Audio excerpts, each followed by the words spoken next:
Hi, welcome to the Ask the Doulas podcast. I am Alyssa Veneklase, co-owner of Gold Coast, and today I'm talking to Samantha and Justin, who recently had a baby at a hospital in the midst of this coronavirus pandemic. We're going to kind of talk to you about what that was like. So Gold Coast is not attending births after Governor Whitmer's declaration that we have to stay at home, and we don't know when that order will be lifted. So we kind of just wanted to get a sense of what it was like for you to go through this whole process. Because how far along were you when you hired us? Pretty early when we found out. We knew when we were trying to get pregnant that having a doula was something that was really important to us, as well as a midwife, and just trying to go that more natural route. So the minute we found out we were pregnant, it was kind of getting things in plan. So I would say maybe after the first 4 weeks or so. Yeah, after the first trimester, after we kind of told everybody. Okay. Yeah. So you hired pretty early, and that was before all this crazy virus stuff happened. So, and you worked with Kristen and Ashley as your birth doula team. So what did, even before all this stuff happened, like what did support look like through the majority of your pregnancy? It was wonderful. Being a first-time mom, obviously you have a ton of questions, and I just didn't want to be the person to be blowing up my midwife all the time. Plus it's hard to get a hold of them, and being our midwife was through Spectrum, so obviously you can't just pick up the phone and call her. It's not as easy. So being able to have a team of doulas that any question I had like artisan cheese one day and freaked out thinking I did something wrong. So to be able to text them things like that and just have that reassurance all the time was awesome. As well as after every appointment, they wanted updates on what's going on with baby. So it was just that extra support, knowing that they're there no matter how stupid the question was. Well, and as a first-time mom, I think we feel like all of our questions are stupid. Like, oh, I hear the baby. Hi, Judah. Obviously because of this, I'll say this for the recording, that we're on speakerphone and they're at home and I'm at my home because nobody can go into work, and you guys are quarantined at home with the baby, which is kind of probably a blessing in disguise. Maybe you can actually kind of hunker down and just focus on bonding and feeding and all these great things without visitors. But like you said, grandma comes over and she can't see the baby. That's so hard. It is hard. It's been a blessing for dads, I think, especially because I would have had to go back to work today. And, right.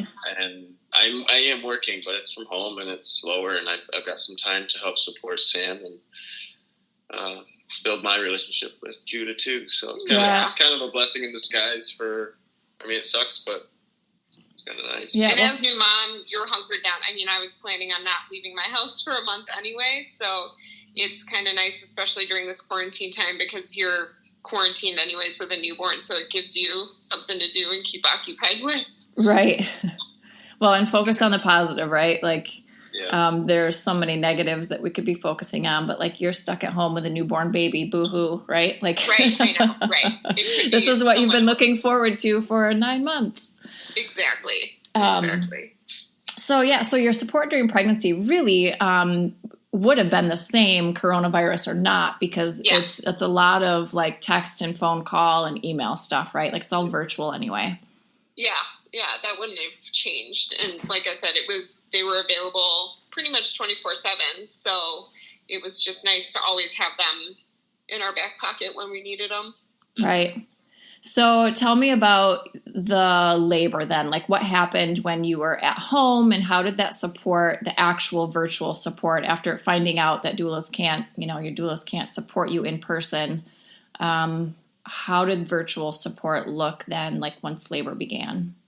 So we came up with a plan that we would utilize anything that we needed. So if we needed to do a video chat, we had my laptop ready to go to bring to the hospital. But once labor started, we kind of, before I went into labor, we talked over, what are the signs, when we should kind of contact them, how long I wanted to labor at home, all that stuff that we would have done anyway, if if it was just normal circumstances. And so when I went into labor, it was middle of the night, of course. Right. And we texted both of them and ended up calling Kristen. She was the one who answered, and, told her how far apart the contractions were. She could hear, how I sounded, and could tell that they were ramping up. You can just, everybody says moms has that telltale sign right. when contractions aren't a joke anymore. Right. So yeah, she said, yeah, it sounds like you're really getting in the swing of labor, and told me to get something to eat before I went to the hospital, and kind of gave us some tips before as Justin was packing the bag and, getting our bags in the car, some tips I could do before we headed out the door. And so we did that, and then headed to the hospital. And from the moment we got there in triage, I had a couple of course, birth is always unexpected, but I had a couple things come up that I wasn't expecting to happen. And so from the moment we were in triage, we were in constant contact with Kristen and Ashley, whether it was me or it was actually mostly Justin. Yeah, I actually took, I would step out of the room a few times just to call her. There was just a couple moments there when we were down in triage where, she was uncomfortable and the room was a little small. It was hard to get into that calm, state of mind that right. we were looking for. So without trying to stress Sam out, I stepped out of the room and just called Kristen. I was like, hey, what are some things I could try to, bring her back into this calm state of mind that we've, been working on forever. And it was great. She gave us some positions to try, some things to talk to the nurses about. She knew there was a tub down in the triage area. So she's like, go ask them to use the tub kind of thing. And okay. So it was good to have them just there, just any questions we had, just to call real quick. And we had a couple unexpected things because I wanted to labor naturally, but due to some issues with, I had a LEAP procedure a couple months ago. Well, not a couple months ago, about a year ago. So that caused some scar tissue that made my labor really difficult. Okay. So we had to have that conversation of having an epidural, because my labor was so erratic and my body was under a lot of stress. So that decision we talked over with the doulas, and then having Pitocin brought in, which was also something that was on our absolute no list. Mm-hmm. But it was nice to be able to call Kristen, and Spectrum was wonderful too. I mean, the nurses and midwives were great as far as giving us all the information we needed and then giving us time to talk it over. Right. But having Kristen there to be able to call and say, here's what they're telling us, here's what we're thinking, to have that reassurance from them was huge, especially because our birth plan changed so much, and it was upsetting for me especially. Right. That's hard when we get into this mindset of like, here's my plan and I'm going to stick to it, and baby or your body says otherwise. To have an expert to ask those questions and get feedback that's not, and I think that's one thing. A lot of people think doulas are there to tell you what to do, and it's more about asking you the right questions so you can figure out what's right for you. Just having that information so that, we can make our own decision. Right. Just having them giving us all the proper information so we knew everything that was at stake, and, we could make a better informed decision. It was just a huge help. Right. So, knowledge is power in this instance, for sure. Sure is. Yeah. Mm-hmm. Yeah, and even the positions, once I did get the epidural and Pitocin, we still wanted to do a really low dose of Pitocin and try and have my body naturally ramp up contractions. So Ashley and Kristen sent us a bunch of pictures of positions we could try, and they were always available for FaceTiming and virtual as well. But just in the midst, we never used it. We never needed to, but to have that in the back pocket was comforting as well. That if we needed to virtually see them face to face, that knowing that we could do that was very comforting for me, especially. So once you actually moved from triage to the labor and delivery room, then, so you said you didn't actually have to use like FaceTime or anything. Was it more of then you, Justin, were kind of in contact with them because Sam was in active labor? Yeah, it was a lot of text messages and like a few phone calls. if it was something we wanted to all kind of talk out together, we'd call, or if it was just a quick question, I'd just shoot them a message real quick. And I definitely think if I wouldn't have had the epidural, we definitely would have utilized Ashley and utilized some of our hypnobirthing techniques to help me get through labor, and probably would have used virtual face-to-face more, but just because things move so fast as far as me needing some intervention, it again changed our plan as far as utilizing the doulas a little bit differently. Right. But it was constant contact throughout the whole labor process. And it was actually nice after I did get the epidural, I was able to then talk to them and, tell them what's going on and, what kind of positions I can try and different things like that. So the plan changed a little bit, but staying in constant contact with them didn't. It was pretty consistent throughout the whole labor process. And what about when you got to the point where you were ready to push? Was there anything they could do to support you during that time?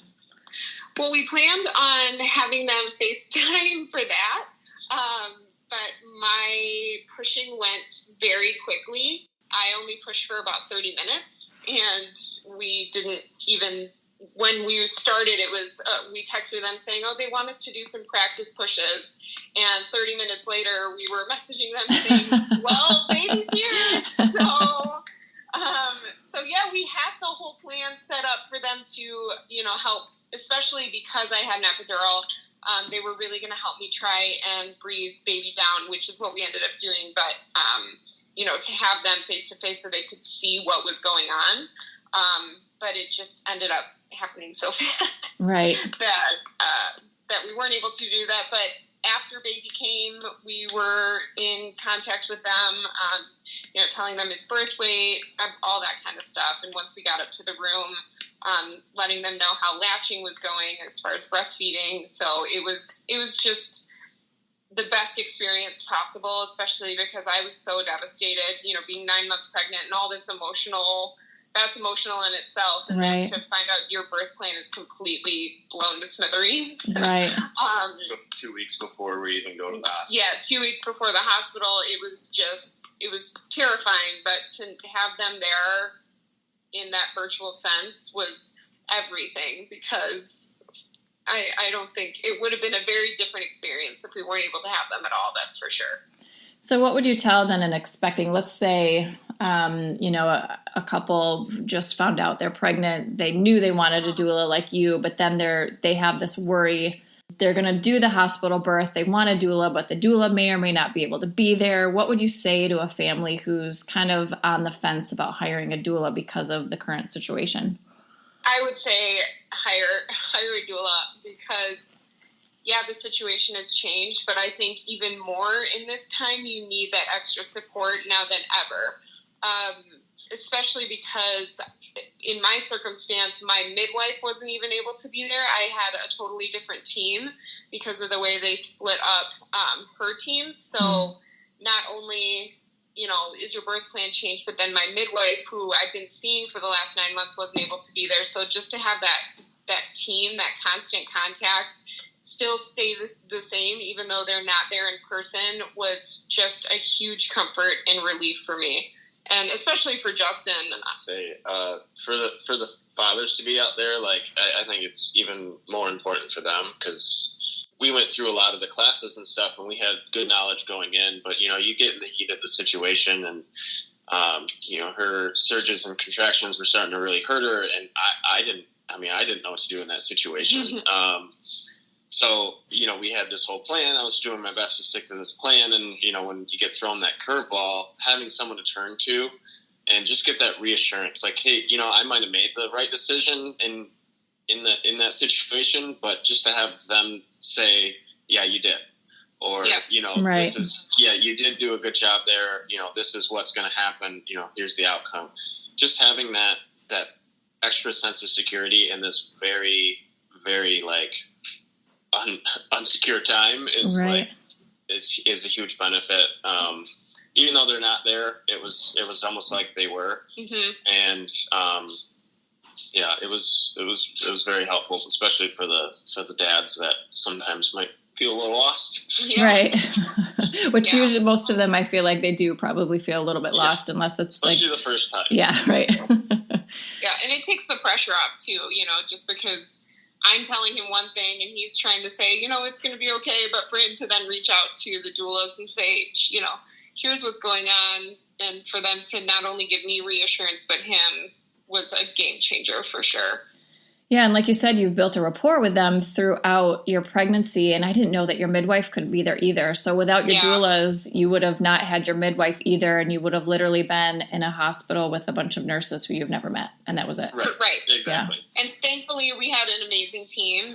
Our nurses and midwives that we ended up getting were amazing, but also, it's your first time, you're laboring, it's new, and then you have a whole bunch of strangers, so you're throwing that mix in it. So having the doulas there that we've had throughout the whole pregnancy, virtually, even though they couldn't be there, was such a comfort, because you had somebody to turn to that you know. One more thing too is the hospital. I don't know about other hospitals in the area, but Spectrum, it was like a fortress. It was so clean and locked down in there. We kind of forgot this whole thing was even going on until we left. Okay. I went down the cafeteria a few times, and every time I went down there, like a whole different section was being completely pulled out and cleaned, and like there was no visitors walking around. There was no one walking around. It really did feel like a fortress. Even getting into the building, we had to go through a couple of security checkpoints. So if anyone's worried about the hospital part of it, I think that, especially Spectrum that I know of, I think they're doing a very good job of keeping everything separated, and, the sections of the hospital that need to be clean and stuff. So yeah, it's a good point. So for those who maybe like that's a main point of fear for them is delivering in the hospital, they're doing everything right. I mean, they obviously want to keep their patients safe and healthy. Right. So yeah, they're it's got to be weird to walk through that hospital and like hardly see anybody because there's no visitors. Yeah, it was weird pulling up. Yeah. Because they have a whole security detail, and it was, why are you here? What's going on? So it was very weird, but like Justin said, it ended up, I almost was sad to leave just because you're in this clean, sterile bubble. Yeah. And we, like I said, we almost forgot about this whole Corona thing, because you end up being in the bliss of having your baby, even though it's such a scary time. But having, right after he was born, we talked with Ashley and Kristen, and then it was just kind of that blissful, we went up to the room, and they're doing a very good job. Obviously, things change, but I think they have it pretty locked down. That's great. Yeah, they're definitely out in front of it. Yeah. Mm-hmm. So then you guys go home, and usually they do a postpartum visit, but I'm assuming they did that virtually as well. Yeah. Did you have that already? Yep. We did, yeah. From the moment we got home, too, we were in constant contact with them. From, them asking how he's sleeping. I had a couple questions as far as just my recovery and what I could do for comfort as far as that goes. Just because as a new mom, you just don't really expect the discomfort. I kept thinking, I didn't have stitches or anything like that, so I thought, I'm going to be good, but you don't realize what you've put your body through. So it was just nice to have them there, so I could say, I'm feeling, what can I do about this pressure that I'm feeling? I'm feeling some pain and discomfort here, and to have that support on the postpartum aspect, because, this whole time leading up to the birth, you're thinking pregnancy and delivery and labor and all that, but postpartum support is also huge, and they've really, really helped with that, giving me ideas and tips of helping my milk supply come in. It was just, they've been wonderful, and we just had our virtual visit with them face to face, and that was great to be able to see them. They could see the baby, right? And then to tell them our birth story, since they weren't there. I mean, they were there, but they weren't. So right. It was just, they got bits and pieces, but finally got to hear the whole thing. Yeah. That's great. Yeah. Well, is there anything else that you wanted to add, or that you think other parents should know? I just think if you're on the fence, I mean, nothing, I thought I planned for even the most unexpected in pregnancy, and I definitely didn't because pregnancy can change in an instant. But I think that's why even more now in these times to have that extra support and to have a doula, because I mean, we plan on having another child, and I've already said to them, I said, well, hopefully you guys will be there in person for our next baby. Right. But I couldn't imagine going through labor and birth and even through pregnancy and postpartum without having a doula and support. And I think, Justin, you feel the same way. Absolutely. It's like having, you know, your best friends to be able to talk to, and it's such a comfort, especially. But your best friend is also very knowledgeable. Yeah. Your best friend who's knowledgeable and judgment free, and can give you all the best support. Yeah, and I mean, especially because my birth plan changed so much in the sense of having to have interventions, which I didn't think I was going to. So that was even more unexpected, and to be able to, you know, you're in the rush of the moment, and I was really upset. And, you know, you get down on yourself as a new mom thinking you're failing in some aspect, and to be able to have them, obviously Justin can sit there and tell me all day that I'm doing the right thing, but to have somebody else who's not only gone through that experience, but seen other women and giving me advice and telling me what I'm doing and the decisions I'm making are right for me and my baby was such a relief and such a comfort, because it's such an emotional time. And when things aren't going already as planned, and then you throw in more wrenches into the mix, it can be overwhelming. So to have them as that support was just everything to me. Thank you so much for sharing. I wish that I could see little Judah too. I'm sure I know. It's really hard, but yeah, focus on bonding with that little guy. And how's breastfeeding and everything going? Breastfeeding's going good. We've had to supplement a little just because he's such a peanut. Yeah. But again, they've helped with that as well, just because that can be hard as a mom of, you think, oh, breastfeeding is going to be this simple thing, and it's hard, and being able to talk it over with people, and they've given me some great articles and I had a virtual meetup with some new moms that Kristen suggested, a team that I should join in on, and that was really helpful. I got some great tips from that, and to not only see new moms who had delivered around the same time as I had, and that was all virtual and really cool to be able to hear, they may not be going through the same issues as I am, but to hear they're also having questions and not knowing what to do was really reassuring, because you can get stuck in this loop of, why is this not working for me? What am I doing wrong? Why is it so easy for everybody else? And you don't realize other moms have, if not the same issues, different issues.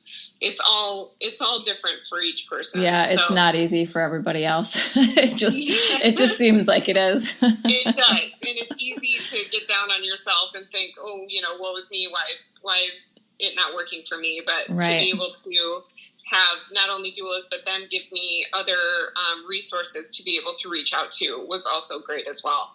Well, that's awesome. Thank you for taking the time to share your story. Of course. Thank you. Yeah. All right. Well, take care. Have a good week. All right. Thanks, you too. All right. Bye, guys. Bye.